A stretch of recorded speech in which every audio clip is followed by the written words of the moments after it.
Hello, dear viewers. Thank you so much for joining me today. Well, we have a lot going on, of course, in the election. And we have a complete flop of the Trump campaign's attempt to put Joe Biden on trial, Hunter Biden on trial. So we have a story in the New York Post, which is referred to as a tabloid, saying that, about Hunter Biden and money from Russia and things like this. It's just ridiculous. And we have Brett Baier on Fox News even saying, yeah, this seems sketchy. So we have people refusing to have Rudy Giuliani talk about this. Because apparently, what he said he'd had a hard drive, now he has a printout, and it's very sketchy, and nobody has the hard drive, and whatever, it turns out to be really unreliable. And then we have drama at the New York Post with the woman who has the byline, didn't even know she had the byline on it till after it came out, and another reporter who was told, you must write this, not refusing to have his byline on there, and another one quitting over it. So, oh my gosh. So this is obviously a hit job. And then we also have two committees, Republican-led Senate committees, finding no wrongdoing by Joe Biden regarding Barisma.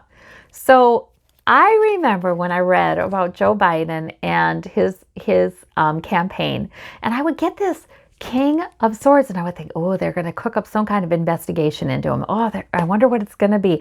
And this is what it is. So that's not so bad, is it? It's flopping. But let's look, Spirit, to see if it has any kind of an effect, does it have any kind of negative effect on Biden? Let's see. We've got, yep, there he is, strong King of Wands. We've got the Five of Coins. We've got the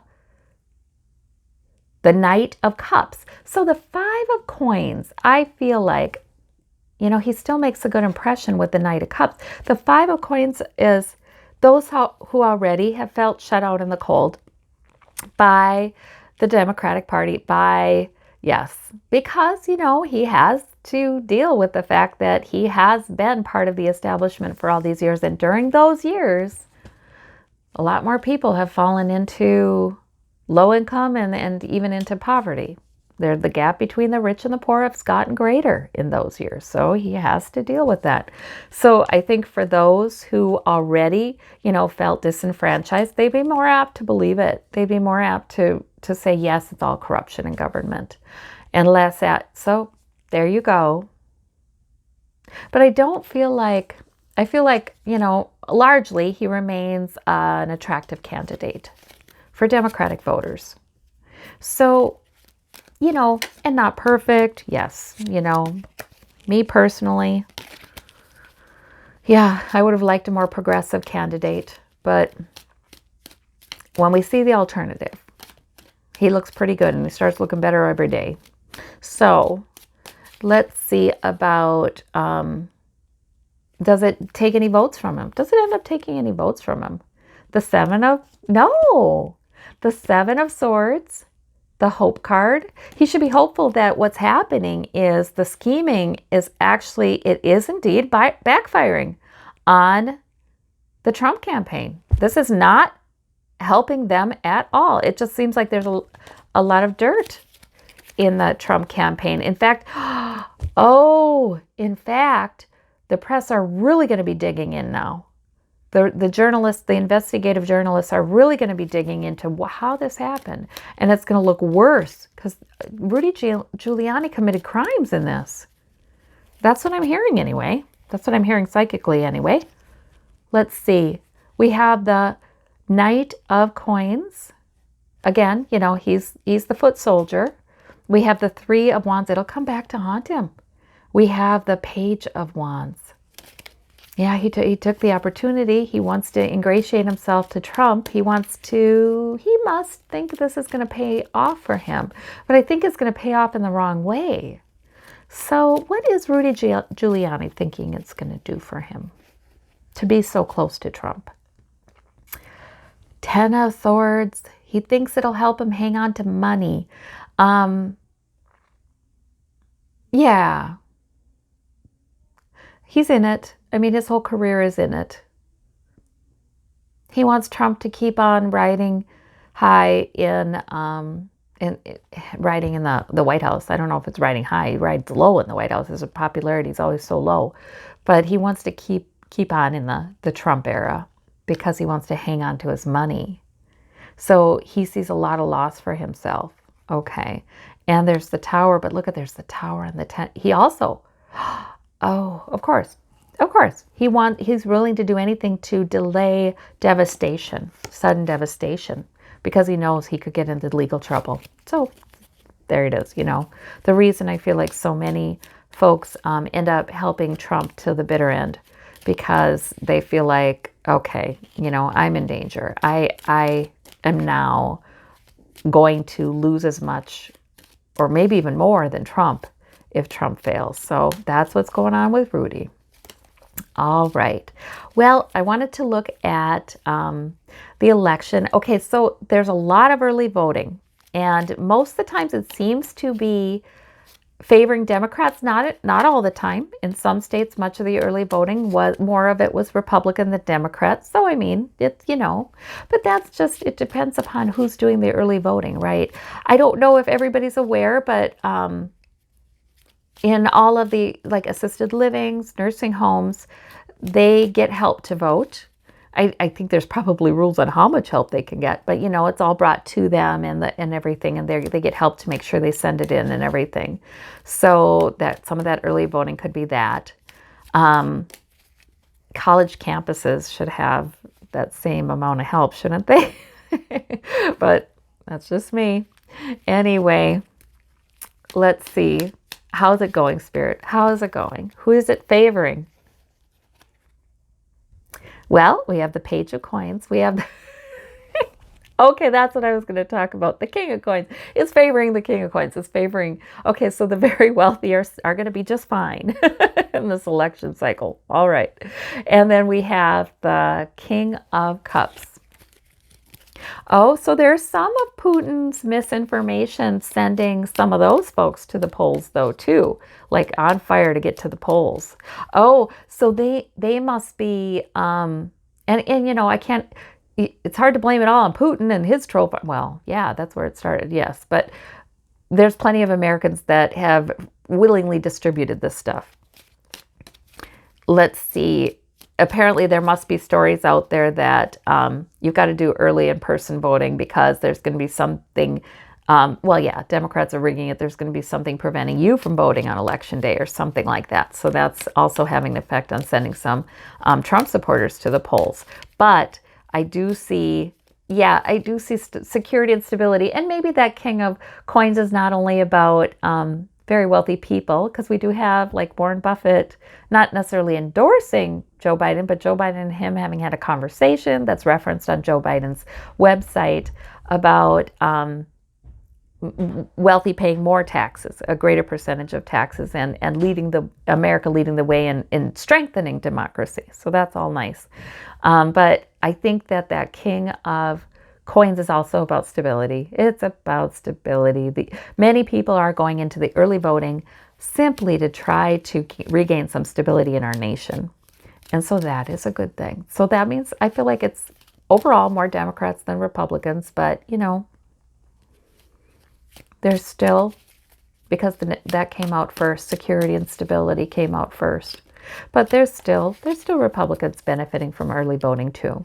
So I kind of want to know, this is what I want to know. All right, now in the Senate, will the Senate flip? So everybody's kind of doing the math, and they're trying to figure in, efforts toward voter suppression and how that may affect results in certain states, and efforts of early voting, how that may reflect in the results. But will the Dems be dominant in the Senate after this election? Well, we have the Knight of Coins. We have the Emperor. So there will be contested elections then, and the law will get involved, and it'll be like, this is right. So that's encouraging, at least, that I feel like bogus contested election results. It won't matter. It'll be okay. All right. And then we have the King of Cups. Kind of rides it out. The Senate kind of rides it out. I think, I just do feel like there's balance. There's like, I felt like the Democrats pick up more seats. Yes. And maybe it is just a few, but you know, a few is a lot when they're not so far apart. But I feel like it'll be balanced. Why do I feel like it'll be balanced? Will it be 50-50?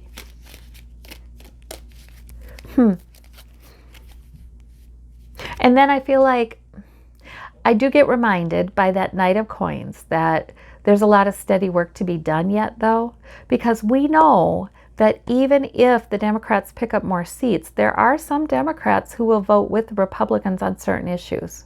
I mean, there's still too many foot soldiers and taking campaign donations they shouldn't take and owing something to those donors. So there's still too much of that. So I think, you know, I feel like Spirit tells me, yeah, okay, yes, the Dems will take some seats, but we still have a lot of work to do. It's that kind of thing. And whether it's 50-50 or the Dems have one more or the Republicans have one more, in the coming 4 years, it's not going to be as important as this last 4 years. It was extremely important, right? Because the Republicans all voted in lockstep with each other. So that was extremely, extremely important. But in the next administration, not so much. Not so much. Okay, because they're not all going to vote in lockstep with each other. Not nearly as much. There will be some eliminated that would always vote the way President Trump wanted him to vote. There will be some eliminated. All right, let's look at Lindsey Graham, because that's the race I always felt like Lindsey Graham may be out. Frankly, I am sorry. I do apologize, but I've always felt like Mitch McConnell will keep his seat, but be a lot less powerful. But let's look at Lindsey Graham. He's looking a little desperate. And his opponent, Jamie, and I'm embarrassed, I don't remember his last name. I can see his face. I've listened to him how many times? But he's got wonderful energy. Wonderful energy. And he, is it Harrison? But he's got wonderful energy anyway. And I think he'll do well. I think he'll do quite well. Right. Yeah, and I feel like he knows how to play the game. What I'm hearing, like, he knows how to play the game. He's kind of shrewd. He is very charismatic. So he really does use that. Yeah, he knows how to play Washington. So that would be a good thing. Okay, so, because right now the way things are there, you kind of, to get in there at all and get anything done. All right, so for Mitch McConnell, well, we got the big money. Oh, I'm asking about Mitch McConnell. I'm asking about Mitch McConnell, but I'll ask about Lindsey Graham too. I'm sorry, you guys, I'm a little scattered. Okay, and we've got but there's a new era. We've got, yes, he probably will make it, but there is a new era that even he can do not a darn thing about. And the Ten of Cups, see, big money likes him. They like him, and wealthy voters like him. Okay. So what about Lindsey Graham, though? What do his cards look like? He is not feeling well. I've even wondered if he has COVID, because you saw him, he was sweaty, he was not feeling well, and trying to hide it, you know? Let's see. Because you know the White House isn't, oh, there's a tower for him. You know the White House isn't doing contact tracing and all that. Pregnant with a new possibility. Yeah, it looks like, I mean, these outski, you know, six of swords. So it does look like he's probably defeated. He's probably out. That's what the cards are looking like now. That's what the energy is looking like now. And the tower, I do wonder if there's yet another bad news to his campaign, and I think there is yet another piece of bad news for his campaign. So let us see. And Martha McSally, I think, is out. I thought she was out for a long time, and now it looks like polls are saying it looks like she's probably out. So there's 2 we count, right? 2 Republican senators probably out. The others, I feel like I've gotten more mixed results on. The others who have vulnerable seats, I feel like I've gotten more mixed results on. So if I feel like that shifts, I'll let you know. Yeah, but it looks like, I think it's looking really good. Joe Biden is doing great with his speaking. He's doing terrific. The temperate, I remember before that last debate, we got that temperance angel, and I just saw that people would be very happy how temperate he was. And I gotta tell you, during the debate, I felt a little like, man, there's some one-liners he could just fling at Trump, you know, but I think his strategy is better because temperate seems to be winning the day. People want temperate and wise. Oh, it's like water in the desert. So anyway, how's Biden doing here? Yeah. Look at that. We get the temperance angel again. So he will remain temperate. Okay, but we do have a new era coming in, and we do have that king of coins. Yeah, I do think we see enough incidences of big business or very wealthy business people saying positive things about Joe Biden. And like even Goldman Sachs, right, said something about, put out something that economy may be better under Biden. So that was a big deal. And the conversation, the telephone conversation, like I said, with Warren Buffett is a big deal. So I think that, you know, those kinds of things mean a lot.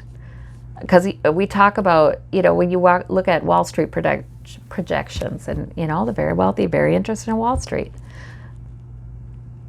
they're always talking about figuring in a Biden presidency, you know, correcting for a Biden. Like all of these are in the projections for the stock market, right? And then we have some very wealthy people coming out and saying, it'll be good. Of course, we have some very wealthy people coming out and saying we need Trump to get reelected. So, you know, but I think that is a bit of a reason for hope. All right, everybody. Well, even though it might be crazy, I do think everything's gonna fall together. Thank you all so very much, and take care. Have a wonderful day. We'll talk to you soon. Bye-bye.